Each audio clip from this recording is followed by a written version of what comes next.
எல்லாருக்கும் வணக்கம். இன்னைக்கு நாம ஒரு ரொம்பவே வித்தியாசமான கதைய பத்தி பார்க்க போறோம். என்னைக்குமே சாகாத, அதாவது தீர்ந்து போகாத ஒரு பேட்டரிய உருவாக்க முடியுமா?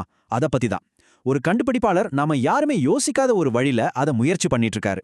வாங்க, அவரோட இந்த சுவாரஸ்யமான பயணத்துல நாமளும் சேர்ந்து பயணிப்போம். யோசிச்சு பாருங்க, நம்ம ஃபோன், லேப்டாப், ஏன் டிவி ரிமோட்ல கூட பேட்டரி சீக்கிரமா தீந்து போறது எவ்ளோ பெரிய தலைவலி இல்லையா? இந்த பிரச்சனை நம்ம எல்லாருக்குமே இருக்கு. ஆனா இதுக்கு ஒருத்தர் ரொம்பவே வித்தியாசமான ஒரு கோணத்துல தீர்வு கண்டுபிடிக்க முயற்சி செய்றாரு. அது என்னன்னு பார்க்கலாமா? அவரோட பார்வையே ரொம்ப வித்தியாசமானது. அவர் என்ன சொல்றாருன்னா, இந்த கெமிக்கல் பேட்டரிங்கிறது ஒரு பெரிய பொய், ஒரு தற்காலிகமான ஏமாத்து வேலை. உண்மையான சக்தி அணுவுக்குள்ள தான் இருக்கு அப்படிங்கிறாரு.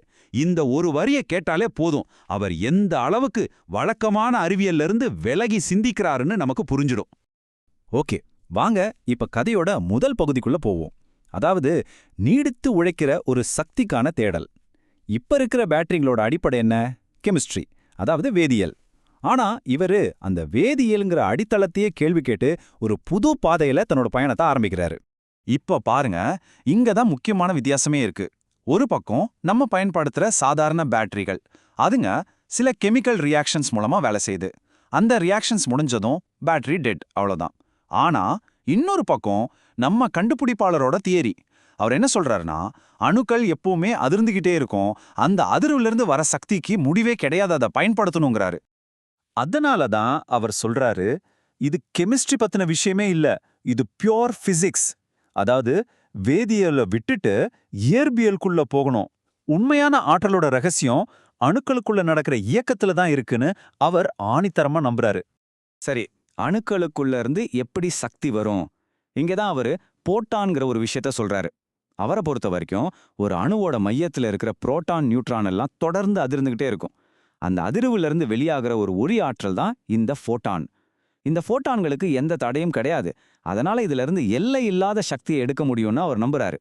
அவர் தன்னோட கோட்பாட்டுல எவ்வளவு உறுதியா இருக்காருன்னா, வெளியில இருந்து ஒரு சக்தியை கொடுத்து தூண்டணுங்கிறது முட்டாள்தனமான வாதம். அதெல்லாம் இந்த பிரிட்டிஷ்காரங்களும் ஐரோப்பியர்களும் சொல்றது. நான் பேசுறது எலக்ட்ரான், நியூட்ரான், புரோட்டான் அதிர்வுகளை பத்தின்னு ரொம்ப திட்டவட்டமா சொல்றாரு. இதுல இருந்து மத்தவங்க என்ன சொல்றாங்கங்கிறத பத்தி அவர் கவலைப்படலைன்னு நல்லா தெரியுது. சரி, தியரி எல்லாம் ஓகே, ஆனா இதை நிஜத்துல எப்படி உருவாக்குறது? இப்ப நாம அவரோட லேப்குள்ள போக போறோம். அதாவது அவர் இந்த அணுசக்தி பேட்டரியை உருவாக்க என்னென்ன மூலப்பொருட்களை பயன்படுத்துறாருன்னு பார்க்கலாம் வாங்க. நீங்க ஆச்சரியப்படுவீங்க.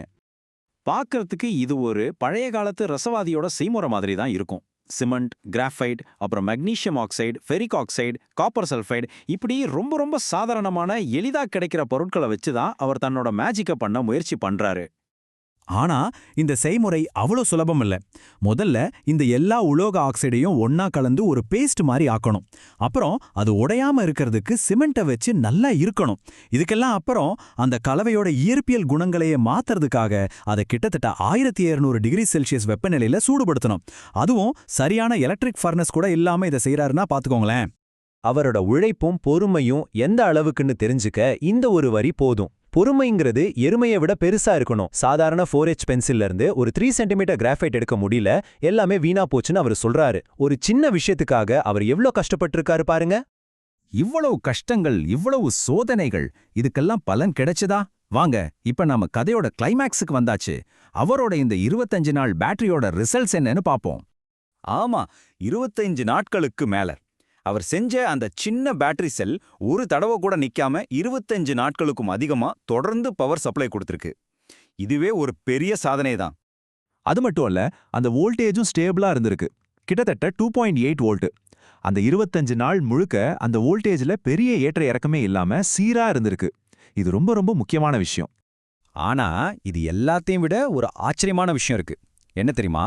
அந்த பேட்டரியோட பவர் குறைய ஆரம்பிக்கும்போது அதுல சும்மா கொஞ்சம் தண்ணி சேர்த்தா போதும், அது தானாவே ரீசார்ஜ் ஆகிடுதான். இது நம்ம இதுவரைக்கும் கேள்விப்பட்ட எந்த பேட்டரி விதிகளுக்கும் பொருந்தாத ஒரு விஷயம்.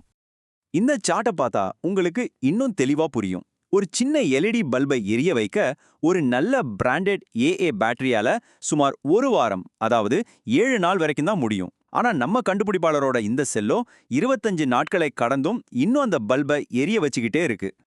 சோ இந்த வெற்றியோட எல்லாம் முடிஞ்சிடல. சொல்லப்போனா இதுதான் அடுத்த கட்டத்துக்கான ஆரம்பம். அடுத்த லெவல் இன்னும் கஷ்டமானது. அதுதான் ஆம்பெராஜ். இந்த டேபிள பாருங்க. வோல்டேஜ் விஷயத்துல அவர் ஜெயிச்சிட்டாரு. 2.8 வோல்ட் ஸ்டேபிளா கிடைக்குது. ஆனா அடுத்த பெரிய சவால் ஆம்பியரேஜ், அதாவது மின்னோட்டத்தை அதிகப்படுத்துறது. இப்போதைக்கு 11 மில்லி ஆம்பியர் தான் கிடைக்குது. இத பல மடங்கு அதிகப்படுத்தினாதான் பெரிய சாதனங்களை இயக்க முடியும். சரி, இந்த ஆம்பிரேஜை அதிகப்படுத்த என்ன வழி? இங்க தான் அவர் இன்னும் ஒரு படி மேல போய் யோசிக்கிறாரு. இதுக்கான தீர்வு நம்ம தூக்கி எறிகிற குப்பைகள்ல இருக்கலாம்னு நம்புறாரு. குறிப்பா கோடிக்கணக்கில் நாம வீணாக்குற அலுமினியம் கழிவுகள்ல இதுக்கான திறவுகோல் மறைஞ்சிருக்கலாங்கிறது அவரோட பார்வை. அப்போ ஆற்றலுக்கான நம்மளோட எதிர்காலம் இன்னைக்கு நாம வேண்டான்னு தூக்கி எறிகிற குப்பைகள்ல புதைஞ்சிருக்க வாய்ப்பு இருக்கா? இது மாதிரி வழக்கத்துக்கு மாறான சிந்தனைகள் தான் சில சமயம் உலகத்தையே மாத்திர கண்டுபிடிப்புகளுக்கு வழிகாட்டும் இல்லையா? நீங்க என்ன நினைக்கிறீங்க? யோசிச்சு பாருங்க.